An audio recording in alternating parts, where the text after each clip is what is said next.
प्रणाम मित्रों। माधव विद्या संकुल द्वारा प्रस्तुत ऑनलाइन टीचिंग में आपनु स्वागत है। આજે આપણે ધોરણ 9 વિષય હિન્દી પાઠ 3 क्या निराश हुआ जाए आ पाठनी कथा वस्तु आजना प्रथम विडियो में आपणे भणीशुं। मित्रों, श्री हजारी प्रसाद त्रिवेदी द्वारा लिखित आ पाठनी कथावस्तु एक निबंध है, जेमा लेखके आजे अपना समाज में व्याप्त चोरी, ठगाई, लूटफाट, दाणचोरी अने भ्रष्टाचारनी घटनाओं थी भरेला समाचार पत्रों आपणने रोज जोवा मळे छे। तो क्यांक समाज में सारा माणसों पण जोवा मळे छे, जेमा लेखके पाठनी कथा वस्तु में बे दृष्टांत द्वारा समजावा प्रयत्न पण कर्यो ज। हवे मित्रों, आपणे पाठनी कथा वस्तु ने पाठ्यपुस्तकना माध्यमथी आगळ भणीए।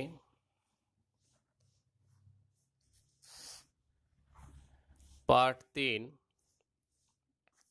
क्या निराश हुआ जाए। हजारी प्रसाद द्विवेदी, आचार्य हजारी प्रसाद द्विवेदी का जन्म बलिया उत्तर प्रदेश जिले के दुबे का छपरा नामक गांव में हुआ था। पारिवारिक परंपरा अनुसार संस्कृत का अध्ययन शुरू करके उन्होंने हिंदू काशी विश्वविद्यालय से ज्योतिषाचार्य की परीक्षा उत्तीर्ण की। गुरुदेव रविंद्रनाथ के आश्रम में 1940 ईस्वी सन से 1950 तक हिंदी भवन के निर्देशक रहे। तत्पश्चात काशी हिंदू विश्वविद्यालय, वाराणसी एवं पंजाब विश्वविद्यालय चंडीगढ़ में हिंदी विभाग के प्रोफेसर तथा अध्यक्ष पद पर कार्य किया। भारत सरकार ने उन्हें पद्म भूषण की उपाधि से सम्मानित किया। हिंदी साहित्य जगत में द्विवेदी जी एक निबंधकार,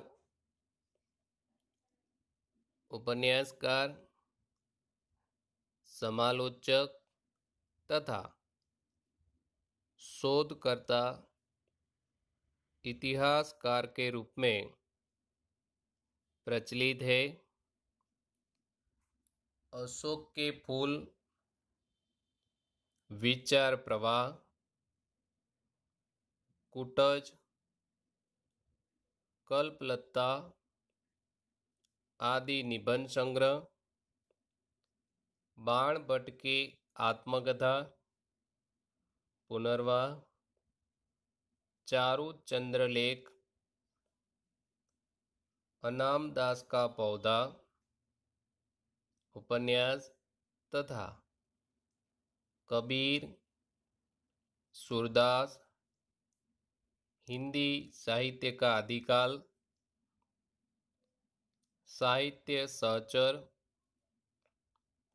हिंदी साहित्य उद्भव और विकास, हिंदी साहित्य की भूमिका आदि आलोचना तथा इतिहास ग्रंथ है।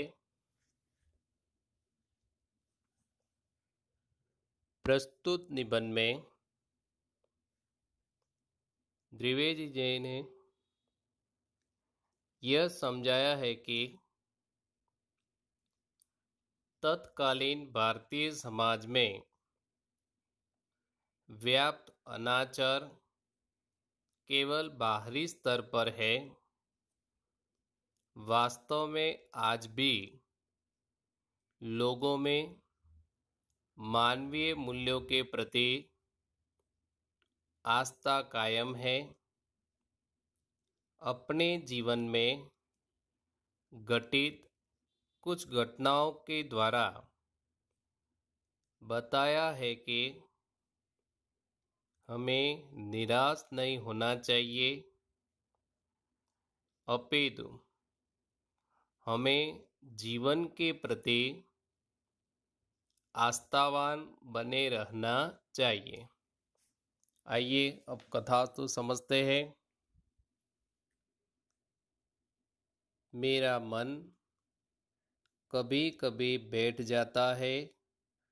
मन बैठ जाता है यानी मन कभी कभी उदास हो जाता है। समाचार पत्र में ठगी, डकैती, चोरी, तस्करी और भ्रष्टाचार के समाचार भरे रहते। लेखक कहते हैं, समाचार पत्रों में ठगी, डकैती यानी चोरी, तस्करी, भ्रष्टाचार के समाचार भरे रहते हैं। आरोप प्रत्यारोप, प्रत्यारोप यानी प्रति आरोप का कुछ ऐसा वातावरण बन गया है कि लगता है देश में कोई ईमानदार आदमी ही नहीं रह गया। हर व्यक्ति संदेह की दृष्टि से देखा जा रहा है। संदेह यानी शंका। जो जितने ही ऊंचे पद है उनमें उतने ही अधिक दोष दिखाई जाते हैं। आजकल हम देखते हैं व्यक्ति का जितना ऊंचा पद होता है उतने ही उनमें अधिक दोष भी दिखने को मिलते हैं। एक बहुत बड़े आदमी ने मुझसे एक बार कहा था कि इस समय सुखी वही है जो कुछ नहीं करता, जो कुछ भी करेगा उसमें लोग दोष खोजने लगेंगे। लेखक कहते हैं कि एक बार उन्हें किसी आदमी ने कहा था, इस समय वही इंसान सुखी है जो कुछ करता नहीं, और जो कोई कुछ भी करेगा तो लोग उसमें दोष खोजने लगते हैं। उसके सारे गुण भुला दिए जाएंगे और दोषों को बढ़ा चढ़ाकर दिखाया जाने लगेगा। दोष किसमें नहीं होते? यही कारण है कि हर आदमी दोषी अधिक दिख रहा है, गुणी कम या बिल्कुल ही नहीं। स्थिति अगर ऐसी है तो निश्चय ही चिंता का विषय है। लेखक कहते आगे, क्या यही भारतवर्ष है जिसका सपना तिलक और गांधी ने देखा था? रविंद्रनाथ ठाकुर और मदन मोहन मालवीय का महान संस्कृत सभ्य भारतवर्ष किसी अतीत यानी भूतकाल, अतीत के ग्रह में डूब गया है। ग्रह यानी गड्ढा। आर्य और द्रविड़, हिंदू और मुसलमान, यूरोपीय और भारतीय आदर्शों की मिलन भूमि, महामानव समुद्र क्या सूखी गया? मेरा मन कहता है ऐसा हो नहीं सकता। हमारे महान मनुष्यों के सपनों का भारत है और रहेगा। मनुष्य यानी ज्ञानी पुरुष, ज्ञानी। लेखक कहते हैं, क्या यही भारत देश है जिसका सपना गांधी और तिलक ने देखा था? क्या यही सुसंस्कृत सभ्य भारत देश है जिसकी कल्पना रविंद्रनाथ ठाकुर और मदन मोहन मालवीय ने की थी?